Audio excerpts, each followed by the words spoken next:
Thomas, ça va? Merci de m'accueillir ici au restaurant Off. Bienvenue. Wayman Maison, 56 rue du Grès. Rue du Guet. Rue du Guet. Donc on est avec le chef Baptiste Renoir, donc ancien candidat d'émission Top Chef, devenu propriétaire à Wayman Maison, restaurant gastronomique. Bon alors chef, direction de cuisine, faire la recette, donc on va l'appeler le florilège breton. C'est ça, florilège breton. C'est un condensé de tous ces parfums qu'on va un petit peu avoir en Bretagne. Et vu que c'est un chou-fleur, le petit jeu de mots florilège, Très bien. je trouvais ça sympa. Très bien, bah c'est parti, direction de cuisine, allez on y va. Allez, c'est parti. Hop.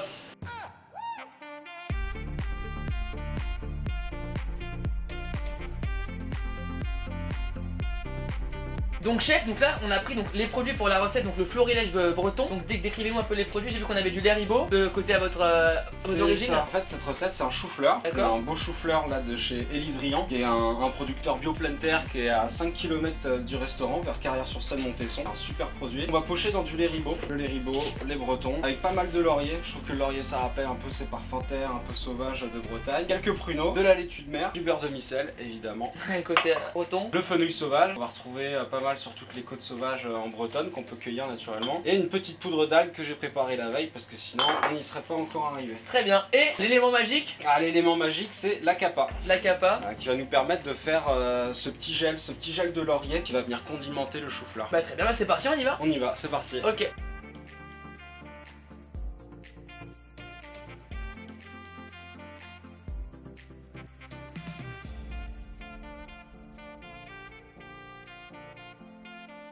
Donc chef, étape 1 de la recette, là on part sur quoi? Étape 1, on va lancer la bavaroise de lait ribot au chouchen. Chouchen qui est un hydromel, c'est un alcool de miel. Ok. Donc pour faire ça, on prend le lait ribot. D'accord. Donc là ce qu'on va faire, c'est que le lait ribot, on peut pas le faire chauffer. Ok. Donc on va juste faire chauffer un tout petit peu de crème liquide. Donc là on va juste faire fondre un tout petit peu de crème liquide pour faire fondre la gélatine. D'accord. On va pas la faire fondre dans le lait ribot, mais à peu près une feuille de gélatine pour 200 grammes de bavaroise finie. D'accord. Quelque chose de pas trop collé. Donc là on va juste mettre 50 grammes. 50 grammes de crème liquide. Vraiment rien du tout. Ok. Juste pour faire fondre la gélatine. Cette crème liquide à la gélatine, on va l'incorporer dans le lait ribot froid. Ok. Pour faire cette purée un peu gélifiée qu'on va ensuite ajouter. Donc pour ceux qui savent pas, la gélatine on la fait fondre dans de l'eau froide, c'est ça chef? La gélatine, pour ceux qui savent pas, avant de la faire fondre dans le liquide chaud, il faut la faire ramollir dans l'eau froide. La gélatine est en train de fondre tout doucement. Là on a notre petit... Ça c'est l'hydromel. L'hydromal. L'hydromel, hop, je vais en mettre juste 25 grammes. Ça c'est le chouchen, pareil, Ok. c'est un alcool breton. Ce qui va être intéressant avec ça, c'est que ça va légèrement sucrer le plat et l'adoucir. Le chou-fleur c'est un petit peu amer. Ensuite, donc là on met, chef, notre crème liquide et l'hydromal à chauffer. crème liquide, hydromel à chauffer pour faire fondre la gélatine. Ok. Là on va filtrer le lait ribot, parce que le lait ribot c'est un lait fermenté et du coup Ça il y a plein de petits morceaux. Ok. De toute façon vous allez le voir direct. Hop, donc là c'est bon, on a 250 grammes. On a le lait ribot. On a la crème liquide avec le chouchen qui sont en train de fondre pour mettre la gélatine. Ok. Ce mélange là, on va le mettre dans le lait ribot qu'on ne veut pas faire chauffer justement pour garder une belle texture toute lisse. Ensuite ça on va le mettre au frigo que la gélatine puisse prendre et une fois que ce sera solidifié, on va le remélanger et l'incorporer à de la crème montée pour avoir une bavaroise. Ok, nickel. La gélatine est ramollie, on va attendre encore un tout petit peu. Je sens qu'elle a encore un peu trop de texture. Pendant ce temps-là, on va commencer à cuire le chou-fleur. C'est parti, on y va. Donc sur un gros chou-fleur, on va faire à peu près 4 portions. Le chou-fleur c'est un produit qui coûte pas cher. C'est un petit peu le jeu que j'aime bien faire. D'accord. C'est prendre des produits qu'on laisse un petit peu de côté et leur donner une vraie plus-value. Un chou-fleur c'est hyper commun, tout le monde peut en acheter. Comment rendre un produit commun hors du commun? C'est un petit peu vrai. ça. Non mais c'est vrai. Le laurier. Donc là on incorpore donc la gélatine. La gélatine bien l'égoutter. Ok. Pour pas rajouter d'eau à la recette. On fait fondre la gélatine. Voilà, la gélatine c'est bien incorporé au mélange. On l'incorpore directement au lait ribot. Et ça on va le laisser au frigo. Ok. Voilà, pour que Combien de ça temps? prenne. Combien de temps? Une bonne heure et demie. Une bonne heure et demie, d'accord. Ouais, faut être sûr que ce soit bien pris parce que si on incorpore le mélange liquide à la crème montée, la bavaroise elle n'existera jamais. Au frigo. Au frigo. Donc là on reprend du lait ribot, donc on garde la prend même le base. lait ribot, voilà c'est ça. Mais là par contre on va tout mettre. Ok. Il faut que le chou-fleur soit vraiment Plongé dedans. plongé dedans. On a un gel de laurier à faire. Ce gel de laurier, on va pas juste mettre de l'eau et du laurier. On veut que le chou-fleur il prenne un peu ce parfum de laurier et le lait ribot quand il va chauffer, il va se séparer. On va avoir le caillé et un espèce de jus. Juste une eau de lait ribot, très acidulée, très agréable. Et on va faire ce gel avec. C'est pour ça qu'on va mettre notre laurier. On en met pas mal. Puis ça a vraiment un bon goût comme le laurier. Je suis à 8 feuilles au litre à peu près. D'accord. On en met vraiment beaucoup. Hein. Faut que ça infuse. Faut que ça ait le goût de... C'est ça. de laurier quoi. On va saler. On sale un petit coup de sel. Voilà. Quand on choisit un parfum, encore plus sur un légume comme le chou-fleur qui est quand même relativement neutre. Mhm. Quand on choisit un parfum, il faut l'assumer à 100%. Après, ça plaît pas, bon, Voilà. mais au moins, c'est votre identité quoi. voilà, c'est ça. Donc là, c'est une recette qu'on peut redécouvrir en mangeant chez vous au restaurant Ocre. C'est une recette que vous proposez actuellement. C'est ça, c'est une recette qu'on a remis à la carte il y a tout juste 2 semaines et qui est aujourd'hui une entrée signature. Donc le petit chou-fleur, Hop, délice riant, juste coupé un peu on le respecte pied. le produit quand même. Le petit Voilà. chou-fleur, on lui fait pas trop mal. Non, on le laisse entier. Et là, Donc là, on lui dit au revoir et hop. on va le plonger dans le lait Ribot. Donc la pâte de pruneau, donc là on est à l'étape numéro 3. C'est ça, donc on a ce chou-fleur qui va être poché, légèrement acidulé, parfumé au laurier. La bavaroise de lait Ribot chouchen, légèrement sucré, toujours acidulé, qui va faire la liaison en fait entre le sucre du pruneau et l'acidité du lait Ribot. D'accord. Et comme on est en Bretagne, bah, l'idée c'est d'aller jusqu'au bout du pays breton. Alors les pruneaux c'est pas breton à la base, on est bien d'accord. On est plutôt dans le sud-ouest. Mhm. Mais à l'époque où les marins s'en allaient et partaient de Bretagne pour aller jusqu'au bout du monde, bah, toutes les maladies sur les bateaux ont fait qu'ils ont ramené les pruneaux en Bretagne. On ouvre le pruneau tout simplement, parce qu'après de toute façon on fait une purée. Donc c'est pas trop grave, on n'a pas besoin de lui laisser une belle forme.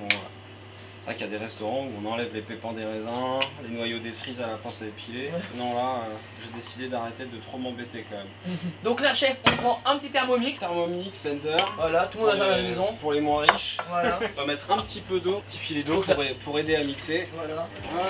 Donc là, hop, on mixe les pruneaux. Genre de quoi, chef, on va avoir une texture Ouais, bien lisse ou un petit peu encore comme une purée. On veut une purée, c'est ça. D'accord. Il y a encore un peu de morceaux, mais pas des trop gros morceaux non plus quoi. C'est ça. On essaye de garder le produit au maximum. Ah, on va passer le pruneau à la passette. Hop. Hop, donc là, on utilise un petit pochon. Un petit pochon pour passer le pruneau. Ah là là. Ok. Donc ça, on va le mettre dans une petite poche. Ok. Donc là, chef, on utilise donc des éléments que tout le monde a à la maison. C'est ça. Des éléments très simples. Bon, après, les algues et le lait Ribot, ça se trouve pas partout. Hein. Mhm. C'est vrai qu'on n'aurait pas l'idée en fait de le cuisiner ou même déjà d'en manger. Je dois Tout à fait, avouer. c'est vrai. Moi, j'ai jamais mangé de lait Ribot. Et en fait, je l'ai découvert il y a quoi? Il y a pas si longtemps que ça en fait. J'ai découvert il y a 6 mois. D'accord. Première fois que j'ai goûté, bah, évidemment, j'ai fait la grimace. C'est comme un. Ah, ça a le même goût qu'un yaourt, Ouais, un yaourt fermenté. ouais, c'est spécial quoi. C'est des parfums spéciaux et je pense il faut éduquer son palais quand on découvre un produit un peu particulier comme ça. Mhm. Il faut éduquer le palais. Donc j'ai pas aimé la première fois, j'en ai quand même remangé. J'ai fait ça 2-3 fois jusqu'à apprécier les qualités gustatives du produit, quoi. Et surtout, oui, à ce stade, un chou-fleur ou ça peut être. C'est énorme quoi. C'est ça, bah là l'idée, le processus créatif de cette recette c'était vraiment la Bretagne. Donc avant cette entrée là, j'avais déjà une entrée bretonne, Mhm. où là j'étais sur l'artichaut. D'accord. L'artichaut qui est un peu plus facile à travailler et plus accessible. Et qui parle un Qui peu parle, ouais. plus. C'est vrai que ça parle plus aux gens. Moi, un chou-fleur dans un restaurant gastronomique, Ouais. mais c'est peut-être ça justement qui est intéressant. Exactement. Plutôt, c'est toujours facile d'aller sur du foie gras, de la truffe noire, du homard. Il faut choquer les gens, interpeller. Et... Exactement. Donc là, on a préparé notre petite poche avec le pruneau. Hop. Est-ce que je peux goûter, chef, quand même? Je suis assez. C'est assez bon. Pruneau. C'est super Voilà. bon. Vous voulez goûter ou pas? Maxime. Allez, Maxime, allez, un coup de pruneau dans la bouche. Allez, hop là. C'est bon, c'est sucré. Ouais, ça c'est bon. Ça va, tu vois, c'est comme un carambar. Un carambar liquide quand même. Donc la bavaroise, elle a prise au frigo. Donc Ok. maintenant qu'elle est prise, on va la mettre en poche à douille aussi. Parce Ok. que l'idée c'est de faire. Il faut encore la retravailler un petit peu. On va la retravailler un petit peu avant de la mettre en poche pour avoir quelque chose de lisse. Donc là, on va la retravailler, mais pas trop violemment. Hein. Mhm. L'idée c'est pas de. Il y a quand même de la crème montée. On la donc, caresse, quoi. Voilà, exactement. Ah, donc ça c'est le pouvoir des chefs de cuisine. Ok. Voilà, ça s'appelle une sonde. Une Donc, sonde. C'est juste un pic en métal, mais c'est ce qui nous permet de savoir les cuissons. Par exemple, un morceau de bœuf ou un morceau de poisson, on va le piquer, le poser là, et à la température, on saura si le bœuf est bleu, saignant, à point. Donc là, c'est juste pour voir si mon chou-fleur est cuit, donc là, c'est pas encore cuit. Donc on Ouais, laisse encore voilà. tranquillement dormir dans On l'eau. va le laisser vivre. Donc Voilà. là, on vérifie le chou-fleur. Donc le chou-fleur est cuit. Il est cuit, parfait. Là, on va juste le retailler pour essayer de lui donner une jolie forme. Il s'est bien imprégné du lait Ribot. Ah, il est bon. Donc tu vois, il est bien cuit, il est fondant, mais il n'est pas puré. Non, tu c'est sens vrai. qu'on a gardé une mâche, on a gardé une texture. Une petite résistance, mais pas Exactement. trop non plus énorme. C'est ça. Une petite anglaise. D'accord, Donc une anglaise, c'est des œufs battus d'accord. qui vont nous permettre de paner notre chou-fleur. Ok. Pour paner notre chou-fleur, donc on a notre chou-fleur poché au lait Ribot. Mhm. qui a refroidi, qu'on a fait refroidir, parce que sinon ça va cuire le jaune d'œuf, Une omelette qui on va se brûler, donc non, voilà, ça sert à rien, on va faire refroidir. On va le prendre, hop. On va le plonger dedans, d'accord. Alors juste la tête, hein. Juste la tête, d'accord. On veut juste la tête, hein. On égoutte. Donc ça, on a dit que c'était des... Donc ça c'est une chapelure qu'on appelle de la penko, c'est une chapelure japonaise, alors qui se trouve quand même assez facilement, ou sinon vous pouvez prendre n'importe quelle chapelure. D'accord. Moi je l'affectionne parce qu'en fait, tu vois, on a encore ces petits morceaux, des petits morceaux un peu plus gros, et ça va donner un peu plus de texture, un peu plus de relief à notre chapelure. Et même à notre de chou-fleur. beauté quand c'est... C'est exactement ça. Cette petite texture, ce petit relief, même au visuel, ça donne un côté un peu plus brut. Ça tombe bien puisqu'on est sur juste un chou-fleur. Un produit brut. Voilà. Donc là, hop, on l'a pané. Donc pour le gel, je vais récupérer 500 g de bouillon de lait Ribot parfumé au laurier pour faire mon gel. Hop. 500 g, c'est parti.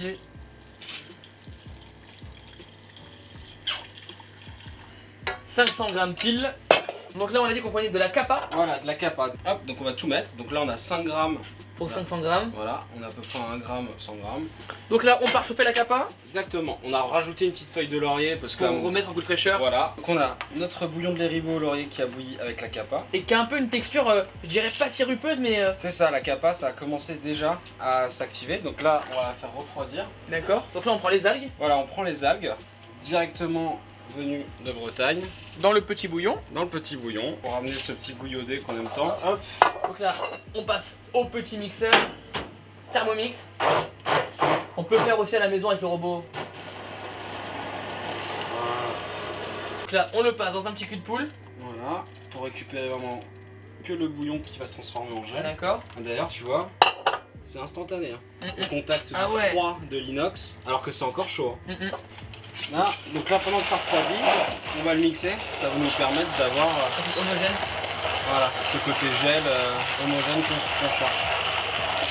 Donc là, chef, on a mis la poêle à chauffer. Voilà, on a mis la poêle à chauffer, un tout petit peu d'huile. Donc on a pris du beurre de micelle. C'est ça, beurre de micelle. Petit clin d'œil à la Bretagne encore. Breton, voilà, obligatoire. 100%. Exactement. Donc là, c'est pas pesé, hein, c'est un peu en gourmandise. Faut pas en mettre trop, mais faut en mettre. C'est exactement ça. Et au moment où ça va commencer, où le beurre va commencer à être mousseux, donc là, il faut que le feu soit entre le moyen et le doux. Quelque chose d'assez... voilà, on va s'en occuper, on le prépare, et puis pour l'instant il va commencer à s'habituer au beurre de micelle, à se nourrir, et puis après ça va commencer à colorer tout seul. Et quand ça commence, voilà. On commence à l'entendre là. Là on voit, ça commence à mousser un petit peu, on prend le chou-fleur, hop, hop, on le met dedans. On le met dedans. Et là, on sent l'osmose. Voilà, il faut bien le mettre comme ça. D'accord. Parce qu'il faut que, voilà, que toute la chapelure soit au contact du beurre. Si on fait comme ça, il va colorer à un endroit, mais il ne sera pas coloré ailleurs. Ok. Voilà. Voilà, c'est comme ça. Voilà, là il se passe déjà des choses là, tu vois. Oh là, on sent l'osmose. Tu vois comment ça évolue là, tu vois, il commence à jaunir un petit peu. Voilà.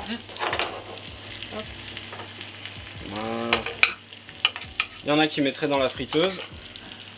Nous on a fait une friteuse bretonne. Voilà. Ah, c'est trop beau là. Ça c'est trop beau. On a le chou-fleur. Ce qu'on va faire, c'est qu'au lieu de mettre du sel, on met notre petite poudre. On va mettre notre petite poudre de laitue de mer que j'ai préparée la veille parce qu'il faut la sécher pendant 2 heures, la mixer.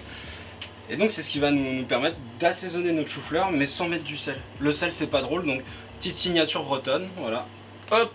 Ça va rapporter un côté iodé, de la couleur. Là on va le recouper parce que là on voit qu'on a perdu un peu de chapelure. On va juste le recouper ici. Ok, donc là on le retravaille un petit peu. Voilà, hop. Là on l'embellit, on le part. Exactement. Donc on a notre chou-fleur qu'on a poché au lait Ribot et au laurier. Avec la petite poudre. La petite qu'on a ensuite fait rôtir au beurre de micelle avec une chapelure japonaise. La poudre de laitue de mer pour assaisonner et garder le côté iodé et le côté algue. Donc là vous allez nous le faire comme si vous allez le servir pour un client. Exactement. D'accord. Exactement pareil. Donc on va faire des points. Donc on peut voir la crème qui est bien lisse. Voilà. Qui a une bonne consistance, qui se tient. Je fais exprès de ne pas faire un beau rond, d'avoir une espèce de virgule au final. D'accord. Entre chaque point de bavaroise, on va mettre un point de gel. D'accord. Donc là on voit bien qu'il a pris mais qu'il a gardé une texture, une jolie texture bien fluide. C'est vrai que sur assiette blanche ça rend pas mal hein, quand même. Voilà. Ensuite là c'est le petit coup de main, le petit geste du chef, on va dire. Là ce qu'on va faire c'est qu'on va tirer pour avoir un effet de mouvement. D'accord. Eh ouais, ça change tout quand même hein. Voilà. Là on va prendre notre chou-fleur et ensuite on va condimenter notre chou-fleur. Donc on a la pâte de pruneau, on va faire des petits points. Donc là on soigne bien les dressages. Voilà, toujours. On va mettre le fenouil sauvage. Hop. Bah écoutez, chef, merci de m'avoir accueilli pour cette belle recette. Merci Donc, à toi d'être venu. N'hésitez pas à rejoindre le chef sur ses réseaux sociaux, sur son Instagram, donc @Baptiste Renoir, c'est bien ça? Baptiste Renoir 91. 91 et à venir manger au restaurant Ocre, 56 rue du Guet, à Rueil-Malmaison. Exactement. Vous êtes ouvert du lundi Du mardi au samedi. Mardi au samedi, ça fait dimanche, lundi le repos, C'est ça. donc ça va. Donc n'hésitez pas à venir pour un déjeuner ou un dîner pour retrouver le chou-fleur qu'on a fait aujourd'hui. Exactement. Voilà. Merci Thomas. Merci Bon, à tous. on va goûter quand même. Ah oui, on va goûter. Allez. On a une belle dégustation, donc je t'invite à déguster. D'accord, donc là, Tu vas me dire ce que t'en penses. donc là je le coupe, je prends un petit peu de crème en même temps. Exactement, voilà, prends la sauce à côté, le gel. Voilà, Chef, c'est parti. je goûte votre cuisine.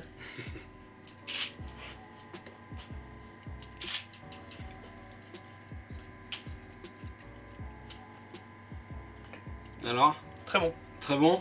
Bon, Très ça bon. va alors, on Très, est très pas bon. mal. Merci chef de m'avoir reçu chez vous, donc Merci, au restaurant Ocre, donc tout nouveau restaurant à Rueil-Malmaison. Maintenant 1 an et demi d'ouverture.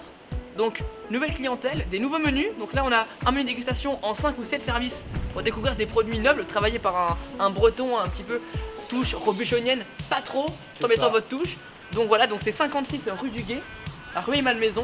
Donc pas loin de Paris non plus. On est ça. à quoi, à 20 minutes de Paris? C'est ça, 20 minutes de 20 Neuilly. 20 minutes de Paris, 20 minutes de tout en fait. C'est ça. Et pour un moment gourmand. Donc voilà. Bah, merci à vous de nous avoir regardés. Je vous dis à très vite.